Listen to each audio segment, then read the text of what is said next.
L'Israélien, il te donne pas l'heure, mais l'Israélien, si t'es un peu dans la merde, pardon du terme, mais voilà, il te laissera pas tomber. Ils ont relevé le défi de l'Alia. Alia Story, c'est nous. On est ravis aujourd'hui d'accueillir Arié Bonan qui va nous raconter son parcours d'Alia. Arié Bonan, bonjour. Bonjour Cathy. Alors, je crois que tu es arrivé en 2015 avec comme projet passer 1 an à l'étranger après les études que tu avais fait en France. Tu avais une licence de maths obtenue à l'université Paris-Descartes, mais il n'y avait pas du tout de projet de rester en Israël. C'était pas au programme. C'est ça, c'est ça. Mon projet à moi, c'était de faire une expérience à l'étranger tout en continuant mes études. Et donc, du coup, voilà, IDC venait d'ouvrir un programme et un nouveau master en finance et économie. Et donc, voilà, je me suis dit, pourquoi pas Israël, pourquoi pas Tel Aviv. Voilà, tu connaissais bien Israël, cela dit. Tu venais très souvent en vacances, donc Ouais. c'est En tant vrai. que touriste, non. Alors, en tant que touriste, tu connaissais Israël, mais pourtant, en fait, tu t'es aperçu que tu connaissais rien au pays, quoi. C'est deux aspects différents. Quand on est touriste, on connaît les restaurants, on connaît la vie, on connaît les soirées, etc. Mais on ne connaît pas forcément la vie de tous les jours en Israël. On ne côtoie pas forcément les vrais Israéliens. Chose qui a un peu changé, enfin, chose qui a complètement d'ailleurs changé quand je suis rentré dans le master à IDC. Alors, IDC, j'imagine que c'était des études en anglais, mais il y avait pourtant beaucoup d'Israéliens avec toi. C'était des études en anglais. La moitié de la classe était israélienne. L'autre moitié était française d'ailleurs. Donc, c'est-à-dire qu'il y avait énormément de Français aussi avec moi. Donc, ça, j'étais pas totalement dépaysé. Et après, voilà, il y avait 2, 3 autres nationalités. Mais ouais, moitié israélien, moitié français. Comment s'est passée cette année pour toi et qu'est-ce que ça a changé sur ta vision du pays? C'était une année déjà très intéressante. Probablement, les études en elles-mêmes, elles étaient très intéressantes. Et puis, ça m'a un peu montré l'israélien au jour le jour. Ça veut dire que je ne les connaissais pas forcément. Je ne savais pas exactement comment ils étaient. Et voilà, quoi. Donc, Bah, c'est-à-dire que ça m'a vraiment. Pardon? apparemment, ça t'a plu. Ça m'a plu. Ça m'a plu, ça m'a plu, ça m'a plu. La vie israélienne, en fait, m'a plu. Les Israéliens, plus généralement, m'ont plu.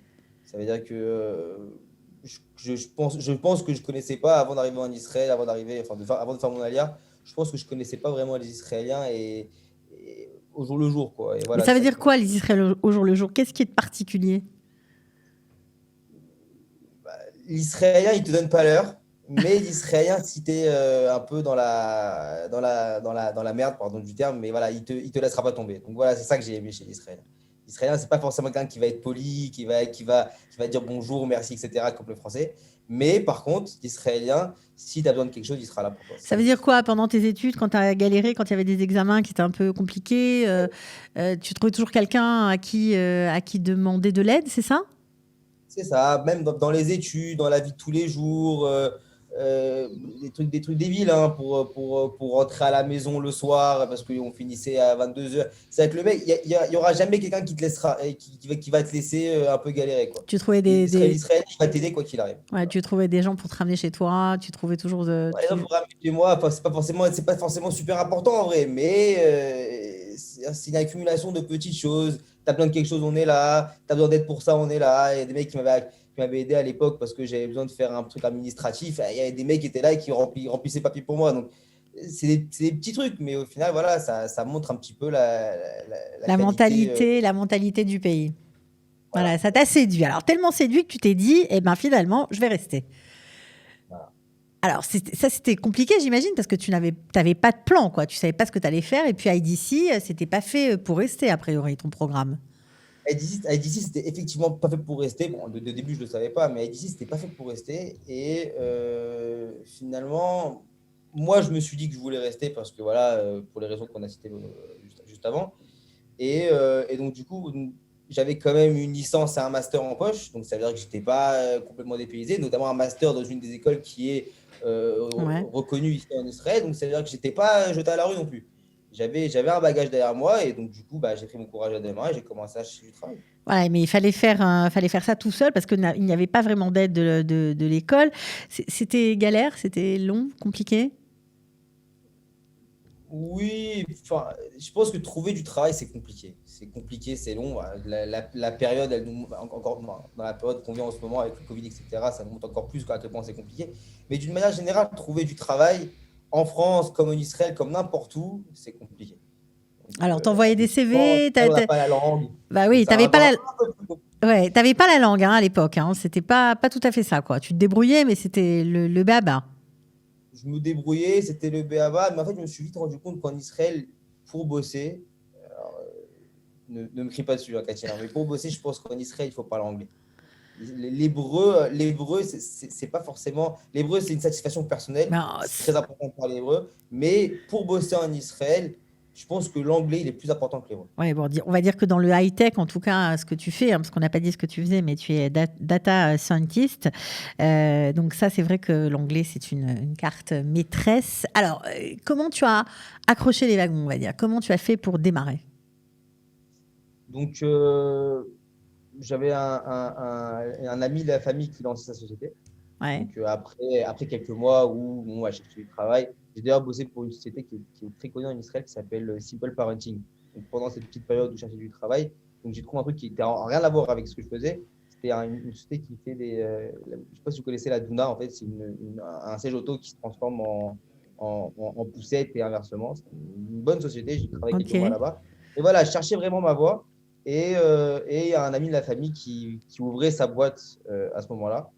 La boîte, c'est une boîte qui s'appelle Gozel. Donc, il ouvrait sa start-up dans la finance, donc dans le milieu que je recherchais.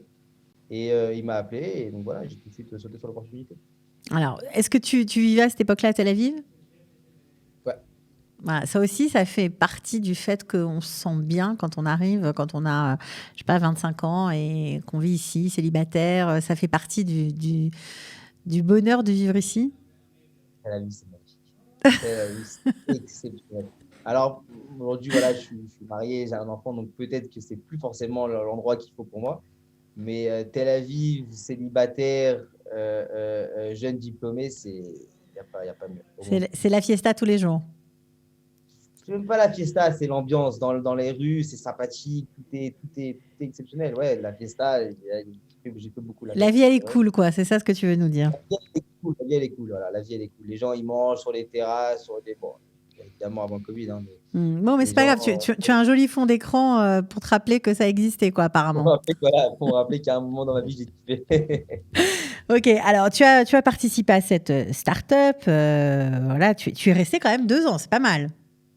Pas mal. Une Hmm. bonne première expérience, ouais. T'as appris quoi là-bas?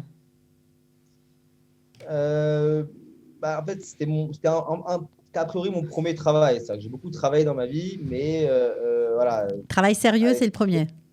Voilà, c'est mon premier travail sérieux. Donc, j'ai beaucoup gagné en expérience, j'ai beaucoup appris en termes. En plus, j'ai côtoyé quelqu'un qui avait quand même 30 ans d'expérience dans tout ce qui est les banques, etc. Donc, ça veut dire que c'était un mec qui était vraiment un puits de science. J'ai vraiment beaucoup appris de lui d'ailleurs.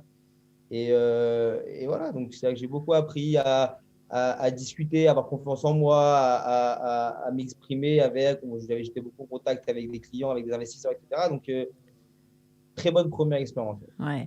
Qu'est-ce qui fait que ça marche ou ça marche pas quand on est jeune, qu'on commence à bosser ici? Qu'est-ce qu'il faut connaître de la société israélienne? Est-ce qu'il faut avoir des contacts? Est-ce que c'est ça qui aide? Est-ce qu'il faut être super diplômé? Est-ce qu'il faut être culotté? Il faut quoi pour que ça marche? Il faut un peu de span, je pense. Il faut un peu de culot, j'imagine. Ouais. Il faut avoir les contacts, ça marche, hein, quoi qu'il arrive. Mais voilà, je pense que ce qui marche surtout en Israël, c'est le culot. C'est prendre son courage à deux mains, imprimer, et je l'ai fait d'ailleurs, hein, c'est à imprimer 50 CV, prendre une trottinette, un vélo, ce que vous voulez, faire une liste des 50 sociétés qui vous intéressent et débarquer une par une en déposant un CV et en faisant un sourire. Je pense que c'est quelque chose qui, en Israël, voilà, les gens ils vous aident, mais ils vont pas venir vous chercher. Il faut Voilà, que mais vous si vous êtes alliez. là, ils savent repérer voilà, les profils sympas. Ça peut marcher comme ça en déposant à la sauvage, on va dire. Hein. À Enfin, la en tout cas, va-cote, à la sauvage, spontané. effectivement, à On la dépose sauvage. les CV, ça marche. Alors, après ces 2 ans, tu as fait quoi? C'est ce que tu as fait? Tu as déposé des CV dans des boîtes et tu es rentré dans une autre boîte ou tu as fait autre chose? Non. Alors, j'ai travaillé 2 ans donc pour la société qui s'appelait AlgoSave à l'époque. Et en parallèle, nous, on cherchait un stagiaire à cette époque-là. Et on avait entendu parler de ce programme qui s'appelait Israel Tech Challenge. Donc, une des parties de mon travail, ça a été de me renseigner un petit peu sur l'école, etc. Et j'ai beaucoup aimé cette école. Si bien qu'au final, C'est une je école me qui a suis été arrêté. créée par Oren Toledano, on précise, et qui utilise les techniques enseignées à l'armée, dans l'unité notamment de renseignement très célèbre, Shmoneh Time, 8200 en français, voilà, pour former ses élèves. Exactement. Alors, Exactement. Et donc, je me suis renseigné sur l'école. J'ai envoyé une candidature. J'ai passé un long processus pour essayer de rentrer. C'est des exercices, c'est des entretiens, etc. Et j'ai été accepté. Donc, du coup, quand j'ai été accepté, donc j'ai quitté la société dans laquelle je travaillais. Et donc, j'ai rejoint cette formation. donc c'est une formation courte. Une formation de 5 mois. 5 mois intensifs. Vraiment, vraiment, vraiment intensifs, hein. Alors là, il y avait C'est du plus 9 de, heures. il y avait plus de boîte de nuit, il n'y avait plus de soirée, il n'y avait plus rien là. Bon, à l'époque, j'étais avec mon fiancé, donc ça l'arrange un petit C'est peu. bien tombé, Mais, ok. mais, voilà, c'était du sans arrêt. Très Pendant dur. 5 mois, c'est du 9 heures, 20 heures, 21 heures, 22 heures et j'en passe. Vraiment, c'était très intensif. L'idée, c'est d'apprendre le plus de notions possible pour pouvoir exercer le métier qui était le métier de data scientist. Alors, ce qui était bien par contre, c'est qu'à la fin, je crois, je ne sais pas si c'est toujours comme ça, mais à la fin du programme, on vous place, on vous donne votre chance. C'est ça, c'est C'est ça, c'est ça. En fait, à la fin du programme, le programme, déjà, probablement, à la fin, une partie donc, de la fin du programme, c'est un stage de 5 semaines dans une société. Et ça, déjà, en fait, ce qui manque le plus à quelqu'un qui vient de finir ses études en Israël, c'est l'expérience. Et c'est pour ça que le programme, il est très bien fait parce que, justement, il nous donne cette première expérience en société, donc 5 semaines. Et ensuite, à l'issue de ces 5 semaines, il nous aidait à chercher un travail en nous faisant passer des entretiens avec des sociétés partenaires qu'ils avaient. Mhm. Alors donc, tu as fait ton stage dans une grosse boîte très connue, tu peux la citer, hein. Checkpoint, Ben voilà, tu on es peut le resté dire. longtemps. Je suis resté 8 mois. Tu as appris quoi là-bas? Tu as fréquenté plein de gens différents qui n'ont pas du tout le même background que toi. Qu'est-ce que ça t'a apporté personnellement? C'est complètement différent déjà premièrement de la startup. Ça veut dire que vraiment je suis passé une startup, on fait vraiment tout. La grosse société comme ça, c'est beaucoup plus lent. La vérité, ça me convenait beaucoup moins parce que vraiment, c'est-à-dire que humainement, j'ai beaucoup appris parce que j'ai pu voir de l'intérieur comment fonctionnait une grande société, etc. J'ai pu côtoyer énormément de gens, des gens brillants d'ailleurs. Mais professionnellement parlant, c'était pas pour moi parce que le rythme de ces Trop grosses lent. sociétés, c'était pas. C'est un peu lent, ouais. Ouais. Et en Alors, fait, on rentre vite dans ce qu'on appelle une comfort zone. Et c'était pas ce que je voulais. ok. Donc aujourd'hui, tu bosses pour qui et où? Donc après Checkpoint, je me suis marié et au final, quelques mois plus tard, j'ai eu cette opportunité pour travailler dans une boîte qui est en fait euh, au milieu entre la start-up et la grosse société. C'est une boîte qui s'appelle Weisberger, qui a été rachetée par un géant de la boisson mondiale qui s'appelle AB InBev.